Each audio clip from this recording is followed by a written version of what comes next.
Hello बच्चों, चलिए प्रश्न को पढ़ते हैं। समूह 15 क्या लिखा बच्चों? समूह 15 के तत्वों के हाइड्राइड समूह 15 के तत्वों के हाइड्राइडों को निम्नलिखित के घटते क्रम में व्यवस्थित करना है। किस क्रम में बच्चों? क्षार की लक्षण के क्रम में क्या करना है? व्यवस्थित करना है, घटते हुए क्रम में। चलिए बच्चों देखते हैं मुख्य अवधारणा।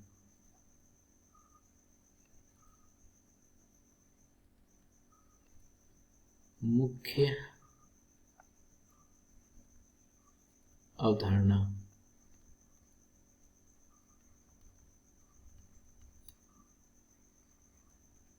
चलिए बच्चों, पहले हम यहाँ पे क्या लिखा है? समूह 15। समूह 15 में कौन कौन से तत्व आते हैं आप देख लेते हैं बच्चों। आवाज सारणी में समूह 15 में कौन से तत्व आते हैं बच्चों? आते हैं हमारा नाइट्रोजन, फास्फोरस, आर्सेनिक, एंटीमनी और क्या आता है बच्चों? बिस्मिथ। अब देखिए, अब यहाँ पे क्या कर रहे हैं बच्चों? उनके हाइड्राइडों के घटते हुए क्रम में क्षार की लक्षण देते हैं। तो प्लस क्या समझते हैं बच्चों? क्षार की लक्षण क्या होता है? देखिए बच्चों, क्षार की लक्षण क्या होता है कि क्षार मतलब क्या होता है बच्चों? इसलिए देखिए, क्षार मतलब क्या होता है? जो इलेक्ट्रॉन दान कर दे, जो इलेक्ट्रॉन दान कर दे उसे क्या कहते हैं बच्चों? उसे हम कहते हैं क्षार कहते हैं। अब यहाँ क्या बोलता है? जो अब क्षारीय गुण क्या हो जाएगा? क्या हो जाएगा बच्चों? क्षारीय गुण। क्षारीय गुण क्या हो जाएगा? क्षारीय गुण हो जाएगा इलेक्ट्रॉन दान देने की प्रवृत्ति। इलेक्ट्रॉन देने की प्रवृत्ति यानी कि वर्ग 15 के, इसको तो बच्चों वर्ग 15 के जो हाइड्राइड होंगे, यानी समूह 15 के जो हाइड्राइड होंगे, जो आसानी से इलेक्ट्रॉन दे देगा, दान कर देगा, वो क्या होगा बच्चों? वो उतना ही अच्छा क्षार की लक्षण प्रदर्शित करेगा। अब हम क्या करना है बच्चे, देखते हैं समूह 15 के तत्वों के जो हाइड्राइड होते हैं, देखते हैं उनमें कौन सा हमारा होगा जो क्षार की लक्षण अच्छा प्रदर्शित करेगा। चलिए बच्चों यहाँ पे देखते हैं। देखिए बच्चों, वर्ग 15 के तत्वों के जो हाइड्राइड होते हैं, यहाँ पे छोटी सी बात एक समझ लेते हैं। देखिए बच्चों, यहाँ पे जो हाइड्राइड होते हैं, हाइड्राइड में H पे क्या होता है बच्चों? -1 आवेश होता है। लेकिन जो वर्ग 15 के तत्वों के हाइड्राइड में क्या होता है बच्चों? +1 आवेश होता है। प्लस कितना आवेश होता है? 1 आवेश होता है। यहाँ पे कितना लिख लेंगे? H लिख लेंगे। अब देखिए बच्चों, ई क्या है हमारा? ई माने एलिमेंट। एलिमेंट माने क्या होगा बच्चों? तत्व।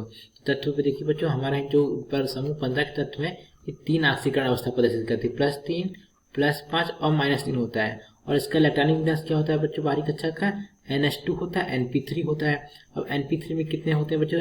NP3 में 3 होता है। कितना होता है? देखिए बच्चों, ये हमारा क्या हो गया? 3 इलेक्ट्रॉन हो गए। 1 2 3 इलेक्ट्रॉन हो गए। अब देखिए बच्चों, इसमें कितने इलेक्ट्रॉन और आ सकते हैं? 3 इलेक्ट्रॉन आ सकते हैं। यानी कि क्या करते हैं समूह 15 के तत्व क्या करते हैं बच्चों? यहाँ पे 3 आबंध अपना बना के NP3 यानी पी कक्षा पूरा कंप्लीट कर सकते हैं, पूर्ण कर सकते हैं। तो क्या करेंगे बच्चों? जब 3 इलेक्ट्रॉन जब ये दान कर देगा, क्या दे सकता है? ले भी सकता है। जब ये दान ले लेगा तो क्या हो जाएगा बच्चों? जब दे देगा तो क्या हो जाएगा बच्चों? जब ले लेगा, जब किसी से बंध बना लेगा तो क्या हो जाएगा? -3 आ जाएगा। तो यहाँ पे इसकी ऑक्सीकरण अवस्था कितनी हो जाएगी बच्चों? यहाँ पे इसकी ऑक्सीकरण अवस्था हो जाएगी -3 हो जाएगी। बट यहाँ क्या करते हैं बच्चों? यहाँ पे हम 3 ही लिखते हैं, -3 लिखते हैं। देखिए क्या 3 हो जाएगी। तो देखिए बच्चों, यहाँ क्या हो जाएगा? ये इससे आ जाएगा, ये इससे आ जाएगा। तो इसके हाइड्राइड का सामान्य सूत्र क्या हो जाएगा बच्चों? EH3 हो जाएगा। देखिए बच्चों, EH3 आ गया बच्चों। ये हो गया हमारा EH3 का, यानी कि समूह 15 के तत्वों के हाइड्राइड का सामान्य सूत्र हो गया EH3।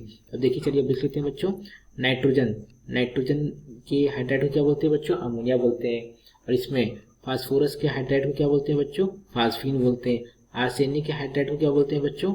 आर्सिन के हाइड्राइड को आर्सिन बोलते हैं। क्या बोलते हैं बच्चों? आर्सिन बोलते हैं।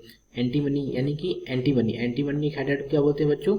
स्टीबनी। एंटीमनी के हाइड्राइड को क्या बोलते हैं? क्या बोलते हैं बच्चों? स्टीबिन बोलते हैं। और बिस्मिथ के हाइड्राइड को बोलते हैं, क्या बोलते हैं बच्चों? बिस्मिथीन बोलते हैं। क्या बोलते हैं बच्चों? बिस्मिथीन बोलते हैं। अब देखिए यहाँ पे क्या कह रहा है हमें? क्षारीय लक्षण पे देख रहे हैं, यानी कि जो इलेक्ट्रॉन आसानी से दान कर। अब देखते हैं बच्चों, यहाँ पे पहले हम समझते हैं NH3 का। देखिए, नाइट्रोजन, फास्फोरस, आर्सेनिक, एंटीमनी और बिस्मिथ। देखिए बच्चों, यहाँ पे क्या करना है? यहाँ पे एक बात समझिए, नाइट्रोजन का आकार कैसा है बच्चों? नाइट्रोजन का आकार छोटा है। फिर क्या हो जाएगा? फास्फोरस का आकार बड़ा हो जाएगा। फिर आर्सेनिक का बड़ा हो जाएगा। फिर क्या बच्चों? एक वक्त देखिए यहाँ पे क्या हो जाएगा? ये एंटीमनी का हो गया। और यहाँ पे क्या हो गया बच्चों? हमारा ये बिस्मिथ का होगा। अब देखिए बच्चों, अगर ये परमाणु आकार बढ़ रहा है तो इसके जो इलेक्ट्रॉन को जो घनत्व होगा ये भी बढ़ेगा। क्या होगा बच्चों? इलेक्ट्रॉनों का घनत्व ये भी बढ़ेगा। ऐसे ऐसे कर कर करके देखिए बच्चों, ये यहाँ करके इलेक्ट्रॉन घनत्व तो बढ़ जाएगा। देखिए ये बच्चों क्या है हमारे, मैं यहाँ पे इलेक्ट्रॉन प्रदर्शित कर रहा हूँ। देखिए जितना परमाणु आकार बढ़ेगा उतने बच्चों का इलेक्ट्रॉन का घनत्व बढ़ जाएगा। ये देखिए बच्चों हमारा, देखिए एक बात ध्यान रखिएगा, यहाँ पे इलेक्ट्रॉन घनत्व बोल रहा हूँ, तो इलेक्ट्रॉन घनत्व क्या होता है बच्चों, प्रति एकांक आयतन पर जितने इलेक्ट्रॉन उपस्थित होते हैं क्या बोलते हैं बच्चों, इलेक्ट्रॉन घनत्व बोलते हैं। इलेक्ट्रॉन घनत्व, इलेक्ट्रॉन घनत्व क्या होता है बच्चों, प्रति एकांक आयतन पर, प्रति एकांक आयतन पर उपस्थित इलेक्ट्रॉन क्या बोलते हैं बच्चों, इलेक्ट्रॉन घनत्व बोलते हैं। एकांक आयतन पर, प्रति एकांक आयतन पर उपस्थित इलेक्ट्रॉन। देखिए बच्चों यहाँ पर हो गया ये। देखिए बच्चों यहाँ पर किसका इलेक्ट्रॉन घनत्व ज्यादा है, ये समझो बच्चों। देखो यहाँ पर इलेक्ट्रॉन घनत्व किसका ज्यादा है, बिस्मिथ का ज्यादा, और किसका कम है, इसका कम है। यानी कि देखिए अगर हम यहाँ पे नाइट्रोजन से बोले तो बेटा तू क्या काम कर, एक इलेक्ट्रॉन दे दे, किसी को इलेक्ट्रॉन मांग रहा है तो दे दे, वो क्या करेगा बच्चों, बहुत ही कम समय में, यानी कि इतना घूम के क्या करेगा बच्चों, इलेक्ट्रॉन दे देगा आसानी से। देखिए इन सबके ऊपर क्या होता है बच्चों, एकाकी इलेक्ट्रॉन युग्म होता है। क्या होता है, एकाकी इलेक्ट्रॉन युग्म होता है, ये क्या करेगा बच्चों, आसानी से दे देगा। लेकिन अगर यही हमें बिस्मिथ से कहा जाए बेटा चल तू इलेक्ट्रॉन दे दे, क्या करेगा बच्चों, इसको देने में समय लगेगा, क्यों, क्योंकि इसके इलेक्ट्रॉन घनत्व तो ज्यादा है। ये चारों तरफ घूम कैसे घूम के आएगा, तब भर में हमारा क्या करेगा बच्चों, कितनी देर में हमारा 2 बार नाइट्रोजन क्या करेगा, इलेक्ट्रॉन को दान कर देगा। कितने देखिए बच्चों, ऐसे करते करते क्या होगा बच्चों, हमारे यहाँ पे ऐसे ऐसे करते करते क्षारीय गुण बढ़ता चला जाता है। क्या होता है बच्चों, क्षारीय गुण बढ़ता चला जाता है, यानी कि क्षारीय गुण घटता चला जाएगा। क्षारीय गुण बढ़ने का मतलब क्या, जो इलेक्ट्रॉन दान कर दिए क्या होगा बच्चों, क्षारीय गुण घट जाएगा। क्यों, क्योंकि जो जितना इलेक्ट्रॉन देने में टाइम लगाएगा वो उतना क्षारीय गुण बच्चों क्या कम प्रदर्शित करेगा, क्षारीय गुण क्या होगा बच्चों, कम हो जाएगा। अब बिस्मिथ का देखिए इलेक्ट्रॉन घनत्व तो ज्यादा है यहाँ पे, देखिए बिस्मिथ की इलेक्ट्रॉन घनत्व ज्यादा है ना, यहाँ पे ये इलेक्ट्रॉन घनत्व है, ये ज्यादा है, तो क्या होगा बच्चों, इसका क्षारीय गुण घट जाएगा। क्यों घट जाएगा, क्योंकि इलेक्ट्रॉन घनत्व ज्यादा होने के कारण इलेक्ट्रॉन देने में समय लगाएगा। इलेक्ट्रॉन जब देने में समय लगाएगा यानी दान करने में समय लगाएगा, तो उसका क्या हो जाएगा, क्षारीय गुण बढ़ जाएगा। देखिए बच्चों हमारा क्षारीय गुण का क्या हो जाएगा, यहाँ पे क्या पूछा हुआ, क्षारीय लक्षण का क्रम घटते हुए क्रम में। देख लेते हैं बच्चों यहाँ पर,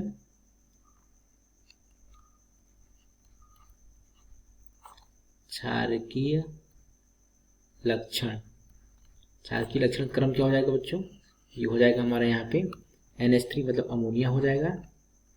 किसका ज्यादा होगा बच्चों, अमोनिया का ज़्यादा होगा, फिर फॉस्फीन का ज़्यादा होगा। किसका ज़्यादा होगा, फॉस्फीन का ज़्यादा होगा, फिर nitrogen, phosphorus, arsenic. Arsenic hydride को क्या बोलते हैं बच्चों, आर्सेनिक बोलते हैं। Nitrogen, phosphorus, arsenic, antimony. Antimony को क्या बोलते हैं बच्चों, एंटीमनी हाइड्राइड स्टीबिन बोलते हैं। और यहाँ पे किसको बोलते हैं, बिस्मिथीन हाइड्राइड क्या बोलते हैं बच्चों, बिस्मिथीन बोलते हैं। चलिए बच्चों इसको यहाँ पे मैं समझ देता हूँ, ताकि इसको तो अमोनिया बोलते हैं, क्या बोलते हैं बच्चों, इसको हम अमोनिया बोलते हैं। इसको क्या बोलते हैं, फॉस्फीन। बच्चे जितने भी है ना, जितने भी वर्ग 15 के हाइड्राइड है, सब गैसें हैं ये, और सभी विषैली गैसें होती हैं ये। आर्सीन हो गया। इसको क्या बोलते हैं बच्चों, इसको बोलते हैं स्टीबिन। क्या बोलते हैं बच्चों,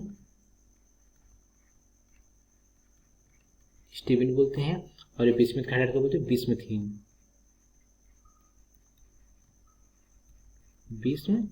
ये हमारा क्या हुआ, क्षारीय लक्षण का घटता हुआ क्रम हो गया। आशा करते हैं आपको समझ आया होगा। धन्यवाद।